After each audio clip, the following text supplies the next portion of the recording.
The views expressed and the opinions given by the individual host, guest, random reptoid, or chupacabra may not necessarily reflect those of AM 950 Radio, its affiliates, or its sponsors.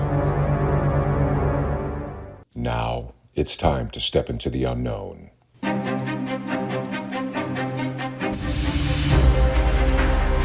There are things people experience but never talk about. A shadow moving in the corner, flickering of the lights, a disembodied voice. We invite you to talk with us. Share your story, share your experience, because this isn't just your story, this is our story. This is GhostBox Radio with Greg Bakun.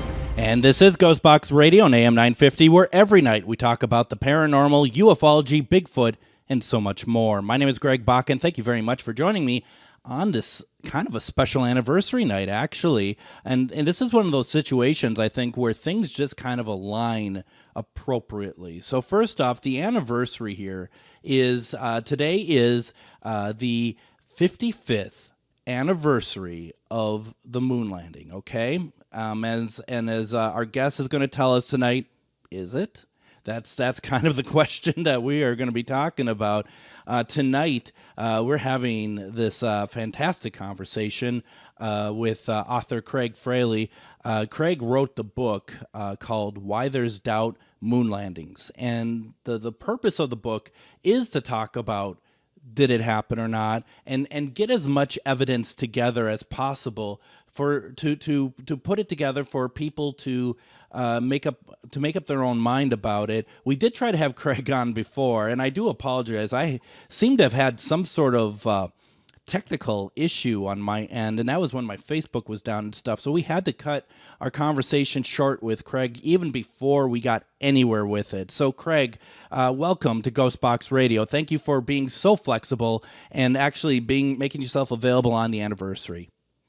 No, I think it's great. This is the perfect night for it. So it all worked out. It did. And that's kind of the thing, right? Is one of those things where sometimes, things fall into place when it looked like that they weren't going to do so. And maybe that's the same thing that could be said about the moon landing. I don't know. And that's the thing that, my whole life, and I can't obviously, I'm 50. So I can't exactly be like, well, I remember from the time I was 0 to whatever age that the people were thinking the moon landing was fake. But, when you're at a young enough age still, there is, that's something that still kind of perpetuates along. And, so it's like one of those things that seems to have always been with me my whole life, that the moon landing, that there was some doubt whether or not it was real or not. Yeah, and for me, I grew up believing that we landed on the moon. Mm-hmm. I mean, that's what we're taught in school. You've seen the videos, you hear the astronauts talk about it. And when I was a kid, there was a guy on the Mike Douglas show, which was a talk show. It was popular when I was a kid. And this guy's on there and he's saying we didn't go to the moon. And he had photographic evidence showing why we didn't. And I remember watching that episode as a kid, walking away from it going, there's no way that can be true. But then again, the stuff he was showing was pretty compelling. And so that, like you, it just stays with you in the back of your mind. Yeah. And years ago, we were having dinner with some friends. One was from Germany. And he said, nobody at home thinks you guys went to the moon. And I'm thinking, wow, really? And then so I started thinking about it. And there's millions and millions of people all over the world that don't believe we went to the moon. So where I came from this was, I'm not coming up from that we did or we didn't. I was very curious about why people were so committed into believing we did not, and what evidence do they cite to back up why they believe that. And then I'll just show this real quick so you can see the cover, because that picture plays a part in a little bit on the book. And so, yeah, we can just get into this conversation. And one thing I want to say before we get into it is that nothing in this book I invented. Everything in this book is researched. You can find this yourself. You can find it in books and documentaries, YouTube. You can find it everywhere. And I'm barely scratching the surface on any of these topics. You can go as far down the rabbit hole as you want on any one of these topics. So I'm not the expert, but I quoted, and I've got some stuff here from the experts that I'm going to refer to as we do this.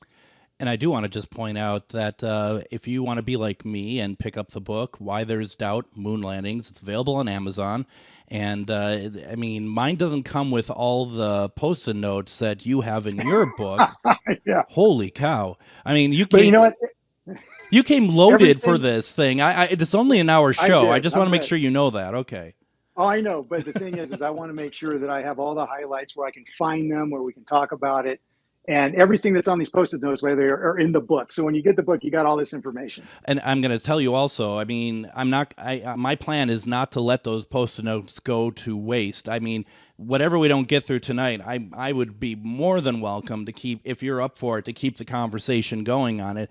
It's such a fascinating topic in general. It is. Let me ask you this. What was the attitude at the time of the space race, around the time to get the moon landing going? What was that the United States was really pushing for this? It was fear and patriotism. Because remember, in 1957, Russia launched the first satellite in space, Sputnik. And it scared the heck out of a lot of Americans, because their fear was that the Russians are now going to have the ability to drop nuclear weapons from these satellites over North America. So this spawned, and now a lot of people believe that that's what started the space race. Mm-hmm. Let's back it up. A lot of people also believe that it started when Kennedy gave his famous speech that we're going to send a man to the moon in this decade and bring it back to that. And by the way, his speech is written verbatim in this book, so you get every word of his speech is in here. But the space race actually started before that. It started in the last days of World War II, because when the Russians and the Americans, when they were going through Germany and winning the war, and they came across what the Germans were doing with rocket technology, it shocked them. I mean, it shocked the Russians and it shocked the Americans, because the Germans were so far advanced in rocket technology and in their ballistic missiles that we weren't even doing anything like that. So the race began to capture the Russian scientists. The Russians wanted them and we wanted them. And so they almost got divvied up. And it was basically who could get away from the Russians fast enough to surrender to the Americans. And the Russians were ahead of us in a lot of these things. So they got a good bunch of the scientists. And then during a program called Operation Paperclip, we gathered up a bunch of scientists and we brought them to the United States to start working on rocket technology. So that was the beginning of the space race, was the end of World War II. And I find it, I tried to kind of talk about this the last time we had you on. The thing that still kind of surprises me a little bit is kind of the celebrityism, if you will, of Wernher von Braun being brought over. Wasn't he the head of the rocket group in Germany? Yes, he was the crown jewel in all the scientists that we were able to bring over. And he's a fascinating man. Now, von Braun was born into nobility. His mother had nobility on both sides. So he was born with the title of Baron when he was born. Oh, wow. And he was a brilliant child. He was very good. He learned to play the cello. He learned to play the piano at a very young age. He could play Bach. He could play Beethoven from memory. A few of his original compositions still exist. But his passion, ever since he was just a very young boy, was going to the moon. It is something that, for some reason, that's what he was driven to do. He studied mathematics. He studied physics. This was his life passion. And when he was 13, he put a bunch of fireworks into the back of a wagon. He was trying to make a rocket-propelled car. All he did was blow the wagon up, scared a lot of people. He was taken into custody and released back to his parents. But so he'd been doing this his whole life. Yeah. And then what happens is he goes to school, and he's going to school for physics, and he's learning liquid fuel rocket technology. And then he graduates with a degree in physics, but then the Nazis come to power and they make it illegal for a civilian to work on rocket technology. So he has a choice. He can give up his life passion and go into some other field, or he could become a member of the Nazi party and continue working on the rocket technology. And he struggled with this, and he talked to his superiors in where he was working, and they said, look, if you want to keep working on rockets, you've got to join the Nazi party. So he does, and he does it reluctantly. Now, Himmler is getting bigger and bigger up in the Nazi party, and he's starting to get interested in all this rocket stuff. And he basically demands that von Braun join the SS. Now, von Braun does not want to do that. And again, his superiors say, look, if you don't join it, you're going to be out of a job. So he joins it. Now, he's get promoted throughout the SS a couple of times. And these are just promotions he received in the mail. There's no evidence to show that he ever participated in any of the political activities of either the Nazis or the SS. He just was doing this because he had to do it. He'd wear the swastika on his uniform when it was advantageous for him to show support, but he was never actively involved in any of the political process. Now, a very interesting man, because now he becomes a head of Mittelwerk, which is where they built rockets during World War II. And Hitler is wanting to make these into all weapons. Now, von Braun always states his goal was only to make something that could go to the moon. But they packed them with warheads and explosives, and they shot him over London. So some people view von Braun as a war criminal, not because of the rockets that went over to London and killed innocent civilians. The reason is because the plant where they built these rockets, more prisoners died making the rockets than were killed by their use of them, because the conditions were horrific. So von Braun comes under scrutiny for this, and he testifies, and he has witnesses on his behalf to testify to him after the war, that he was appalled by these conditions.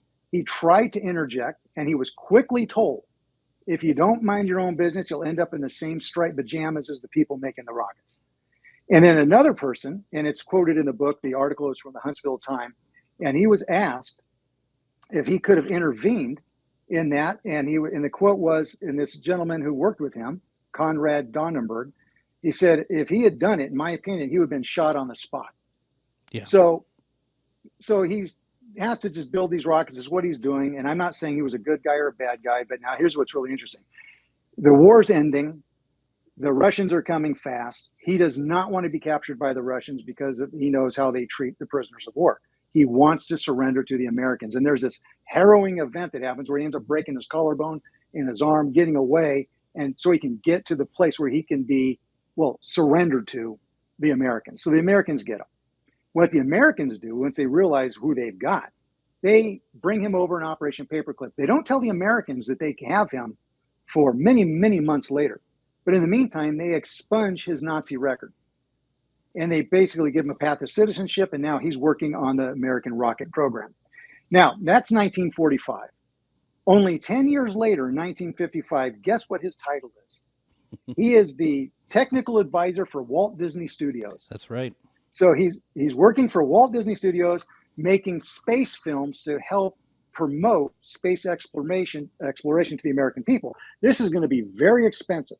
It's going to require everybody on board. So they're doing everything they can to start prepping the groundwork to get people excited about us going to the moon. So from there, he, of course, goes to NASA, becomes the head of the rocket department at NASA, and building the Saturn V. The Saturn V rocket launched, and I've got it here, I don't want to mess anything up, Apollo 11, 12, 14, 15, 16, and 17 landed on the moon. Everybody walked around, played golf, rode cars, did all the stuff they did there. Yeah.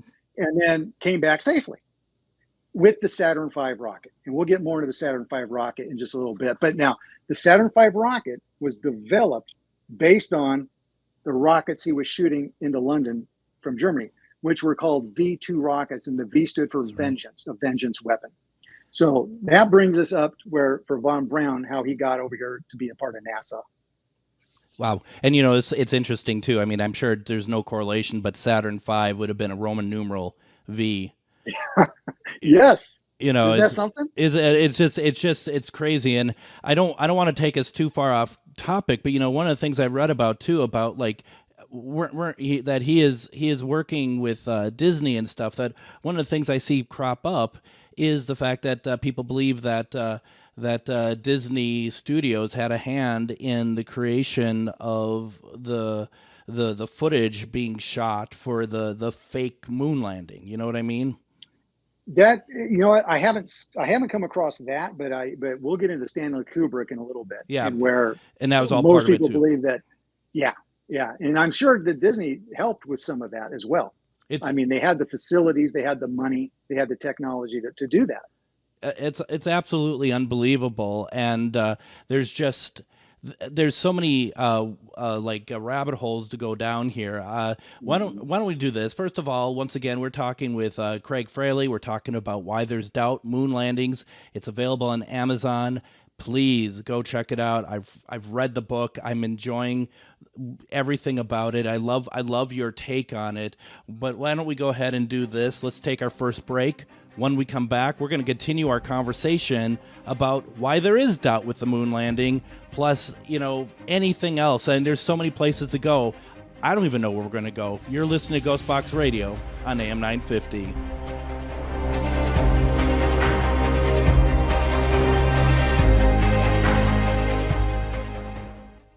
Greg Bakun here. I love historic tours of Minneapolis and seeing everything it has to offer. But if you know me, I like to include a little spooky in my tours, which is why I found the perfect combination. Minneapolis Trolley Tours does this amazing candlelight ghost tour that you have to check out.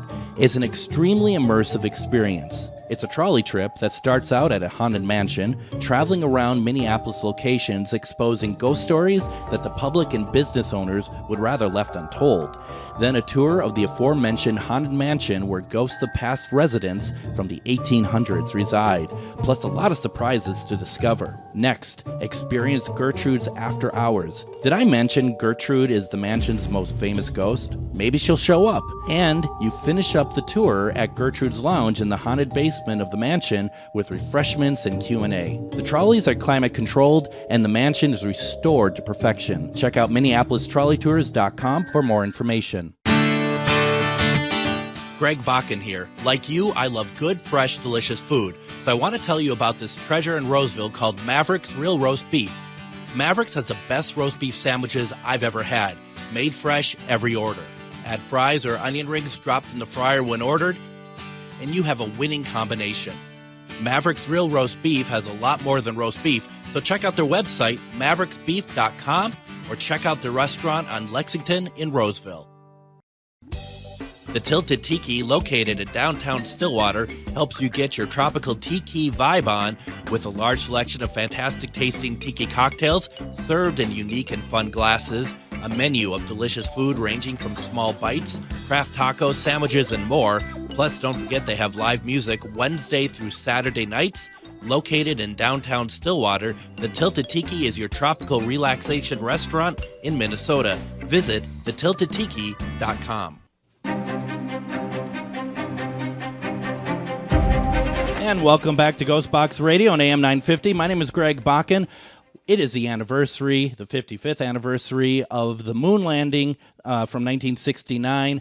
But is it? And that's what we're talking about tonight. I'm very happy to have author Craig Fraley with us as we're talking about his book, Why There's Doubt: Moon Landings. It's a fantastic book where Craig has culminated all of this information, and not to tell you one way or the other whether or not the moon landing's fake or not, but what do you think? Here's information on both sides of it. Why people think it's fake, why people don't think it's fake, and I think that's such a fantastic way to get a book out there, because I love the fact that something like this, I think it does require people to kind of make up their own minds, Craig. It just feels like to make a lot more sense to me.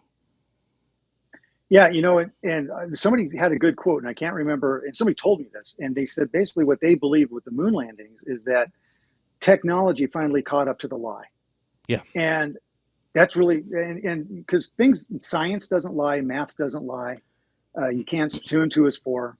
Radiation is real, gravity is real. There's certain things that are real that you can't spin any other way. And let's talk about that next, the Van Allen belts. A lot of people may not even know what that is. I think that's a great way to go. Thank you. You got it. So now remember 1958, the Russians had already launched Sputnik. Now, here's some firsts the Russians had. They were the first to launch a man in space. They were the first to have a man do a spacewalk in space. They were the first to launch an animal in space. They were the first to launch a satellite in space. They were the first to launch 2 orbiting bodies at the same time in space. And after we even landed on the moon, they were the first to land a lunar rover on the moon, a remote controlled one. Mm-hmm. So in spite of all these firsts, and our technology at this time we were blowing rockets up. We were trying to get them to go up, and they kept falling over and blowing up on the pad. You can go and look this up yourself. Yeah. So in the face of all of this going on, Kennedy comes out and says, we're going to the moon in 10 years, and we're gonna, and then NASA's like, crap, how in the hell are we going to do that? Right, I can imagine, yeah. Yeah, so now it's on them to make this work. So, because Kennedy's right now, he's getting all this money funded. He's getting Congress to approve all these hundreds of millions of dollars to make this happen. And there's a man by the name of Van Allen, Dr. James Van Allen, and he is working for NASA, and he has to determine, well, how much radiation is there in space? Because we're going to have to send people through that. So he sends up a little satellite. It's called the Explorer 1, and he later sends up an Explorer 2 to measure the radiation. Now, here's what they find.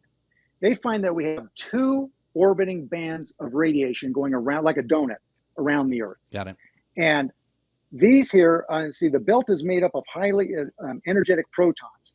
These energies exceed 30 million electronic volts, and the intensity of these protons is 20,000 particles per second, crossing a spherical area of 1 square centimeter in all directions. There's no getting away from it. And we'll get into how deadly radiation is in just a little bit. So he sees that we've got these 2 bands of radiation, and they go from 8,000 miles above the Earth to 38,000 miles above the Earth. So we're going to have to somehow get through that. So Van Allen calls this a deadly sea of radiation. And then one of the things he says, and I'm going to find this. So he says, so far, the most interesting and least expected result of man's exploration of the immediate vicinity of the Earth is the discovery that our planet is ringed by a region, to be exact, 2 regions of highly energized radiation extending many thousands of miles into space.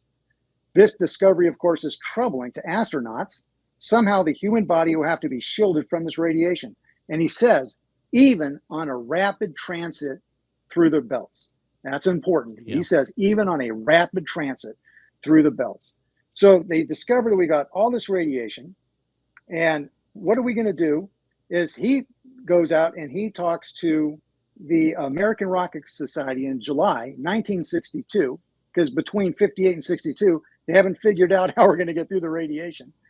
They said the best protector of radiation is lead, because how dense lead is. Sure. And, you know, like when you go to get your x-ray for a tooth, they put a lead shield on you. Yep. And so they would have to put so much lead around the Saturn V where the astronauts are contained.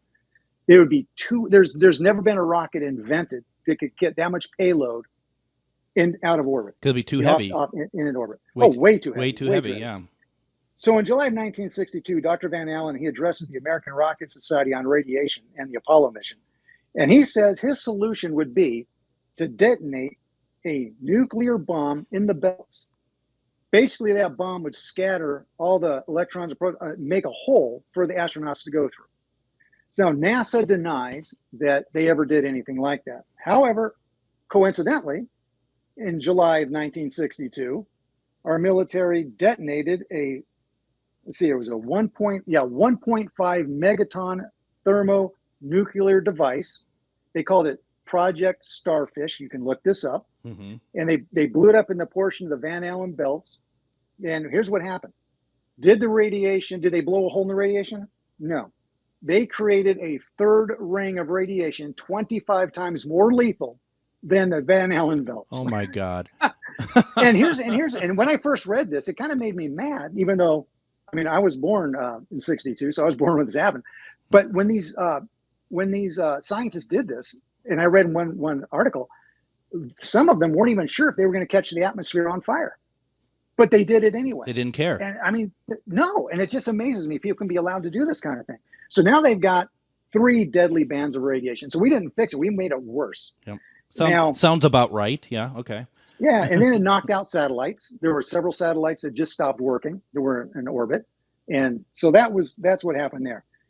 So now we still are going to send these men through radiation. Now, how dangerous is radiation to the human body? So I've got this on here. The following is from space.com. Radiation in space takes the form of subatomic particles from the sun, as well as sources from the Milky Way, galaxy, and beyond. These high-speed particles tear through DNA molecules, splitting them, damaging their instructions that they have encoded for cell reproduction. The damage can lead to cancers and all sorts of other diseases. So radiation is extremely dangerous. And then the following was a quote from Peter Dedon. He's a member of MIT's Radiation Protection Committee. He said, what happens in the molecules of radioactive elements undergoes decay, emits high energy particles. If you stand in the way of those particles, they're going to interact with the cells in your body. You literally get particle and energy packet moving through your cells and tissue. And like one physicist said, when this little bit of radiation hits you, it tears through your cells like a cannonball. It leaves damage when it does so. So what was there? And then there's a whole thing in here about sieverts and just how much you can get and how sick you can get. I mean, when you go to an x-ray machine, you get 0.000.5 milliliters of a sievert. Very, very little. Yep. But even then, they put that lead shield on you and the technician walks out of the room. So imagine what you could get if you were going through the Van Allen belt. So when NASA's answer, when asked, how did the astronauts survive the Van Allen belt? Remember, they did this, 6 times? Yep. Up and back. You got to go through it twice. Right. They said, and I'm not kidding, they said they went through it really fast. That's their answer. They went through it so fast that it had little to no damage. Now, here's another researcher put it in a good analogy. He goes, that's just like saying you're going to go from one end of the swimming pool to the other. You can either swim or you can swim really fast. Either way, you're going to get equally as wet. Right. And unlike radiation, you can wipe water off with a towel. You cannot do that with radiation. That damage is real. And keep this in mind. No space program other than Apollo, no space program from America, Russia, China, anybody involved in space programs, no one has ever sent a human being through the Van Allen radiation belts. Every shuttle, the International Space Station, are hundreds of miles below the radiation belt. And even those people that are in the space shuttles, when they're hundreds of miles below, they close their eyes and they can see particles shooting all through their eyelids. That's radiation. And they're hundreds of miles below the radiation belt. So that's just interesting. Now, so when I'm researching this and I'm thinking, okay, I understand why people are having some doubt about just the I mean, Mark Durante is an Italian physicist. He called the radiation belt a showstopper. He said all the other stuff that people call conspiracies, he goes, you can just stop talking about all that. Because if you can't get through the belts, none of it matters. But there's a lot that shows up. So anyway, in the book, it breaks down what this does to your body and how dangerous it is. And there's they built, and the thing is, because of the weight restriction to get this Saturn V rocket, to get these guys through orbit and everything they said it was going to do, they had to make the weight restrictions very, very light. So there is 0 lead on this Saturn V rocket or the lunar module that they lived in while they were on the moon. And Bill Wood, he's a scientist with degrees in mathematics and physics and chemistry. He's also a space rocket propulsion engineer. He held high security clearances for several top secret projects, such as McDonnell Douglas, who also worked on the Saturn V rocket. During the Apollo missions, he worked at Goldstone Communications. And he said the Apollo capsule was made unusually thin to keep the weight down. They couldn't even carry enough air to be equivalent to sea level air pressure. They ran at reduced pressures to make the walls thinner. The LEM, that's the lunar module they're going to land on, had almost no protection against radiation. The size of the ship they would need to deal with radiation would be so massive, it wouldn't have made the weight requirement for the Saturn V to get out of orbit. So NASA decided the way they would attack this problem is just to say that the radiation was okay. Just ignore the problem. And I am no scientist, but basically what you just said, it's impossible. It's impossible. And keep in mind, and here's another thing that I question. Yeah.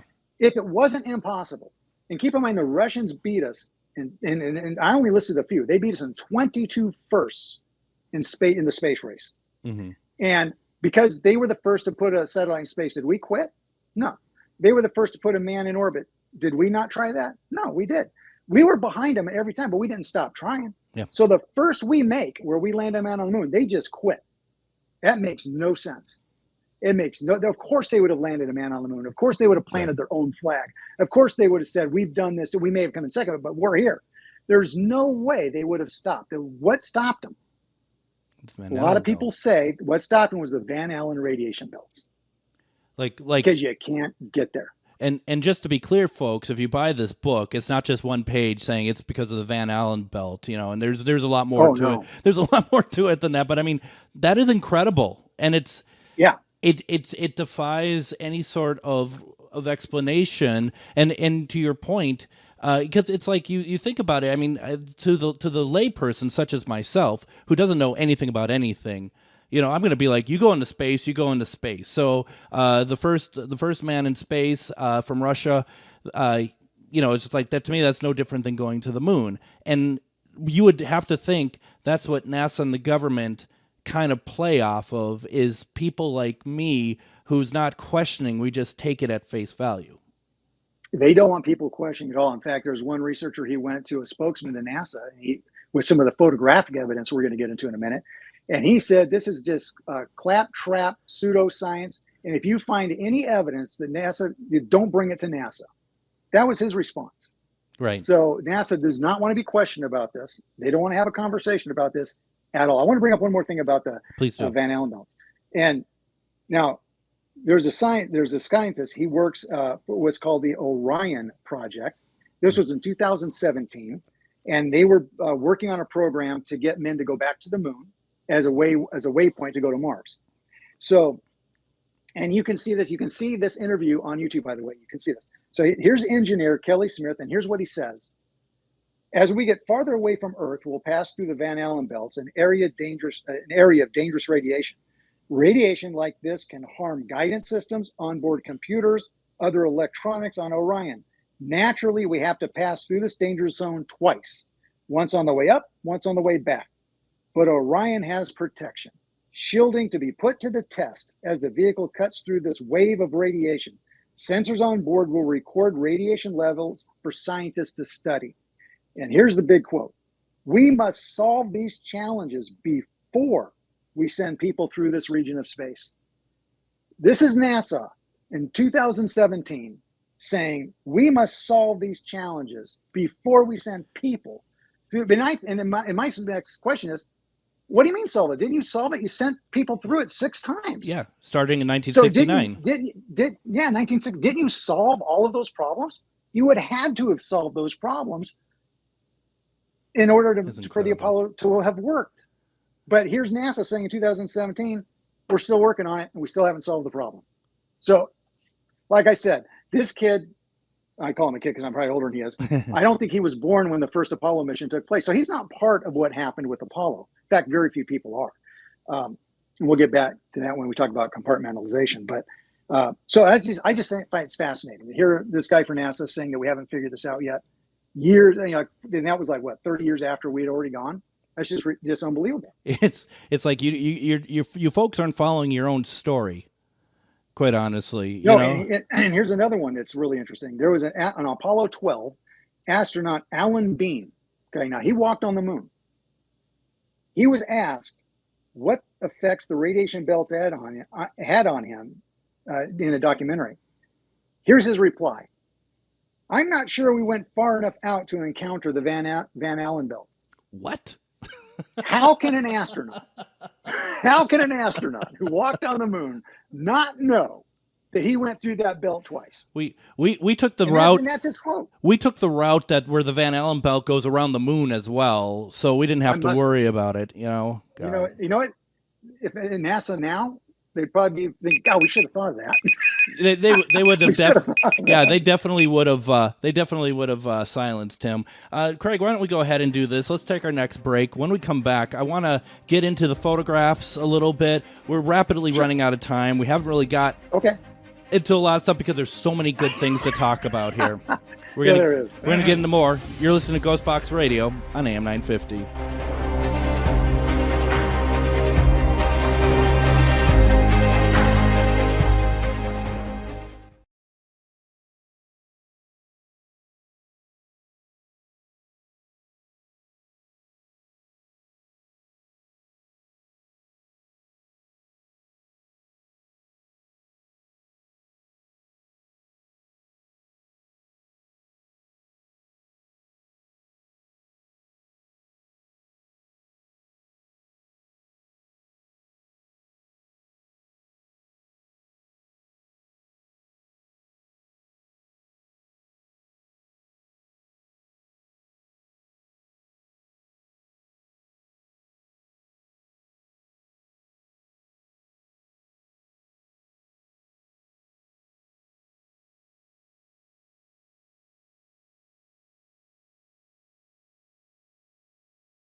And join me tomorrow on GhostBox Radio with Greg Bakun. We are going to have on Casey Constant.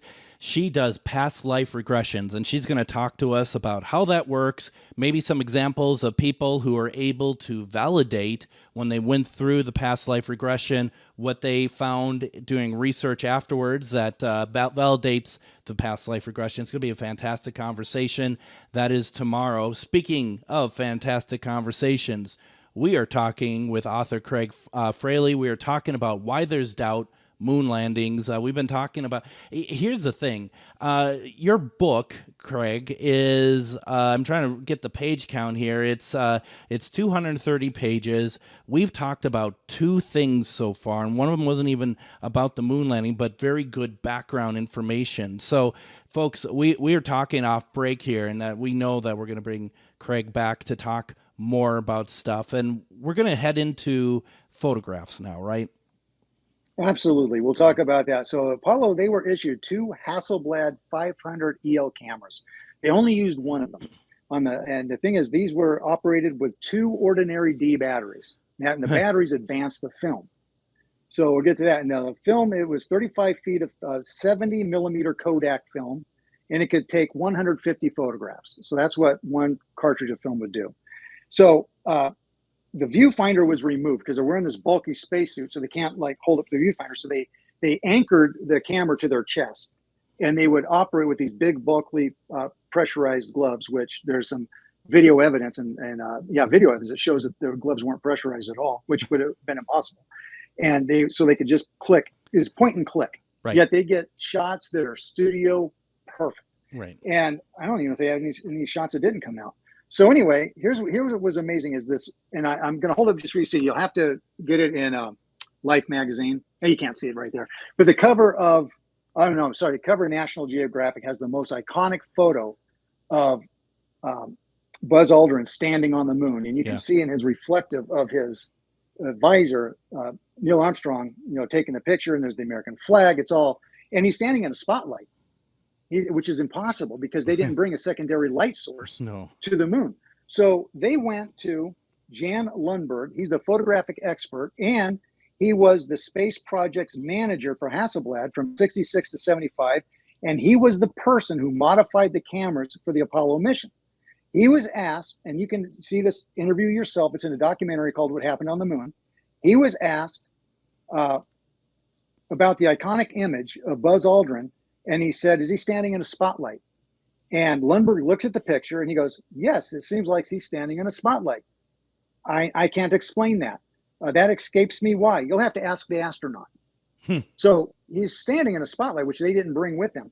Here's another thing about the Hasselblad cameras. Lundberg was asked, what protective measures did you do to protect the camera and the film against the harsh realities of being on the moon? Because now in the shade, it's minus 250 degrees, 250 degrees below zero. If you step into the sunlight, you're instantly in 275 degrees above, 275 degrees, because there's no atmosphere to protect you, to keep those temperatures from being extreme. So he said, all we did was we painted the camera silver.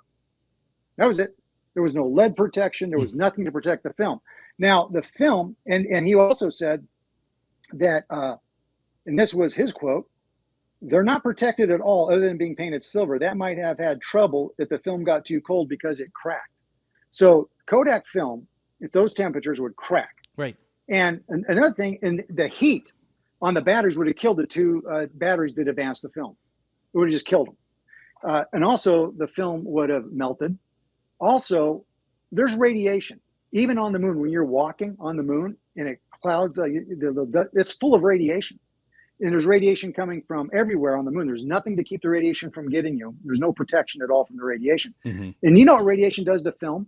You ever take a picture and remember those pictures that you put them somewhere and you go back years later and they're faded? Yep. It's because of radiation. Just a little bit of radiation from what you're getting here with all the protection on our planet. So experts were asked about, they're given these pictures and they're asked, can you explain to us why these pictures are so crystal clear? And they're like, no. These should be completely fogged. The radiation should have fogged these images to be worthless. Yet none of them are fogged. They're all perfect. Another thing about the photographs is there were some mathematicians that actually did the math to figure out, could they have really taken as many pictures as they said they did? Now, in the book is also transcribed their logs everything they did while they were on the moon. So in that first mission, Apollo, and it's broken down for all the Apollo missions, by the way. So on Apollo 11, they were on the moon, their actual walking on the moon for 2 hours and 31 minutes. So 151 minutes. And they said they took 121 photographs while they were on the moon. So that breaks it down to Apollo 11. They would have had to taken a photograph every 15 seconds. And when you look at the logs of everything they were doing, they did not. They're doing all these they're collecting rocks and soil samples and planting flags and doing these other experiments that they wanted to do. They were not taking photographs. And he's got the math broken down in here for every Apollo mission. And all the photographs, there was not enough time to take the pictures on any Apollo mission they said they did. So that's when I said, science doesn't lie, math doesn't lie. You can't spin that. And here's another thing about the photographic evidence. When they landed there's thrusters, a big thruster, and these astronauts are they're like sitting on this thruster as they're coming down to make their landing. And they were going to land in a crater. They had to hand steer it to get past the crater to an open area. And if you were sitting on this rocket, it would have made so much noise in that where you couldn't hear them. But when you listen to the recording of them landing, there's no noise at all. It's just like me talking to you right now. Okay, I'm getting ready to land. Yeah, I'm almost landing. You hear nothing. No. Now, but they say, okay, there's a lot of dust being kicked up. It's obscuring our vision. They talk about the dust being kicked up. They land. Now, here's something that's really hard to explain. When you look at the photographs of the landing pads on the lunar module, they're gold foiled. There's not one speck of dust on those landing pads. Not on one of them. Not one speck of dust. That's true. Also, you would think there'd be a crater. And if you could take a leaf blower and you go out and you just go out to a rock or with dirt and turn it on high, you scatter right, and you need to make a small indentation. You always will. Yep. Now, they landed on what was supposed to be this very billowy stuff flying everywhere. There is no crater under the moon. There's no burn mark under the moon. There's nothing. It looks like they just set this lunar module on there. But here's another thing that is really hard to explain. There are footprints in the photographs under the lunar module. Nobody walked under it. And it never moved. Nobody walked under it. It never moved. You can't explain that stuff. That's incredible. So, yeah. And let's see, is there anything else about that? Well, let me back up. Go ahead. I was just going to say, too, some of the research that I was looking into that people are talking about, too, like with some of the photos, that there's crosshairs in the photos. Yes. And that it seems like sometimes they're very prevalent. Sometimes they're almost behind what they're shooting. Right. And that's broken down in this book as well. And that's brought up that's something the researchers cite is the crosshairs show up sporadically. They should be on every single photo and they should be very consistent where they show up. And they're not. Some they're not there. Some they're behind an object. Some they're in front of the object. Should not be that way. So they bring that up as well. And the other thing they bring up, go ahead. I was just going to say real fast, too. And another thing that I thought I heard about was, we are all aware of the blurry footage that had been broadcast live around the world. But my understanding was that NASA had always said that there was a more of a pristine, really good quality recording of them on the moon as motion opposed to stills, but they had lost it, that it doesn't exist. Oh, yeah. But they say they accidentally destroyed it. Yeah, they copied it over by using the tapes or something else. So think about that. This is the most iconic event in human history. Right. Most iconic event in human history. You would preserve every single thing that made this work because, there's nothing greater that's ever happened that you put a man on the moon and brought him back. And you would have preserved, if you had clear images, yes, you would have preserved that. That tape wouldn't have been just put in another VCR unit and taped over. Yeah. And here's another thing a lot of people don't know is that the images that the people saw were not live images coming directly from the moon. They had to be bounced to Earth, and I believe they had to be relayed into Australia. We had NASA people there. And they filmed, and this was bounced onto a TV camera, which degraded the picture even more. Yep. Then they filmed the TV camera, and then they sent that film out for everybody to watch. Wow. So you're watching a video looking at a TV screen, and like when you film a screen, it's distorted a little bit. You get, Mm-hmm. well, that's part of the reason why is nobody got to see the live footage for real. It was all, that's the way it was done. Then we'll get into more of that in a little bit. I'm trying to think if there's anything else about the photographs. Well, the video as well, like when they had the rover on future Apollo missions, they talk about, a lot of people cite that it would have been impossible when you see the rover driving around and you see the plumes of dust. Now, here's the thing. When you're on Earth, we have an atmosphere. Yeah. And when you see a dune buggy driving around kicking up dirt, it hits the atmosphere and it comes back down. Hits the atmosphere and falls. It only gets so high. It's called a rooster tail on the back of a wheel. So hits the atmosphere, down it goes. On the moon, with no atmosphere and very little, it's like 1/6 the gravitational pull of Earth, there was nothing to stop the dirt from floating up and just keep floating up and floating up and floating up. Right. Nothing to stop that, no atmosphere. Right. But when you watch the video of them riding on their lunar rover, you see that rooster tail, it goes up. And even though they slowed it down for a slow motion video, and that's what researchers are citing, that they slow this down for slow motion, because when they speed it up 2 times, it looks just like you'd be driving it on Earth. Mm-hmm. But you slow it 2 times down and it looks like it's slow motion. But even in slow motion video, the rooster tail hits an atmosphere at the same height you would hit here on Earth, and it falls down. It didn't keep floating up. So they cite that. Another thing they cite in the video evidence is that if a man weighing like 160 pounds with his PLIS system, his backpack they wore and everything, he should be able to jump, so many feet high in the air. On Earth, with all that, you jump 18 inches. So there's video footage of an astronaut jumping up in the air to show how high he can jump on the moon. And mathematicians have done this, and it's all broken down in the book. They measured from the base of the ground to the top of his boot as he's jumping. And how high did he jump in reality? 18 inches. The same height he would have jumped had he done it here on Earth. Wow. So did they do that in a studio? If they did in a studio, then that makes sense. That's the outcome you would get. Yeah. Yeah, and let's see, what else do we have about the photograph stuff here? And we have about 2.5 minutes left. And one of the things too that's interesting about that is like you kind of alluded to earlier, that a lot of people believe that Stanley Kubrick was involved, especially with 2001: Space Odyssey. Yes, they called Stanley Cooper's facility in England NASA East. And that's what the NASA people called it, because NASA had been instrumental in him getting 2001: Space Odyssey made. They worked with each other on that, and 2001: Space Odyssey came out the year before the Apollo landing took place. And what Kubrick did in the Apollo in that film is he showed us what it should look like when a rocket blasts off. He showed us what it should look like with people moving in slow motion. He showed us what a moon landing should look like a year before it actually happened. And then when it actually happened, it very much mirrors what we saw in 2001: Space Odyssey. Now, there are scientists who have come forward and they have said that, first of all, with no gravity and no atmosphere on the moon, you should not be walking in slow motion. What is there to slow you down? You should be moving faster. But right. Yet it mimics what Kubrick did in 2001: Space Odyssey.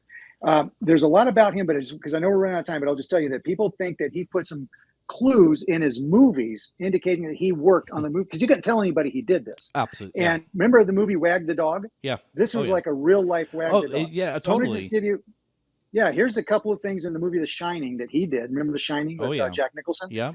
So here's a couple of the clues that researchers think he put in. And when you add one by itself means nothing, but listen to this. There's a photo of a rocket launch on the refrigerator. Danny's the little boy. Danny's clothes are a combination of red, white, and blue throughout the film. In one scene, the American flag is hanging in reverse on the wall. Some researchers believe that's a statement that all was not right. The typewriter Jack uses is an underword Adler. The word Adler means eagle in German. The name to the Apollo 11 landing was Eagle. On the windowsill of the manager's office is the American flag and a gold bust of the American eagle, but not just any bust. It's the same design that was used for the Apollo 11 logo. Jack is throwing a ball against the wall that has a Native American symbol painted, which resembles the Saturn V rocket blasting off. And I'll just skip to the one I think was the really, really interesting. Danny, the little boy, is playing with his toys on the floor and arranges them so where it can be interpreted to look like a launch pad. He stands up. He's wearing a knitted sweater with a rocket on the front and the rocket's blasting off, and the rocket is embroidered Apollo 11. We're gonna Now, have all that's in that movie. It's a lot. We're gonna have to leave it there because we're running out of time, and it really bums me out. But we're gonna have you back. We're gonna talk about murders. We're gonna be talking about spacesuits, or you call space costumes. A lot to talk about. Oh yeah, some researchers. Craig, take care. Thank you so much. Thank you so much. Thanks for having me. That was awesome. I hope you all enjoyed it. We'll be back tomorrow with Casey Constant. Take care, everybody.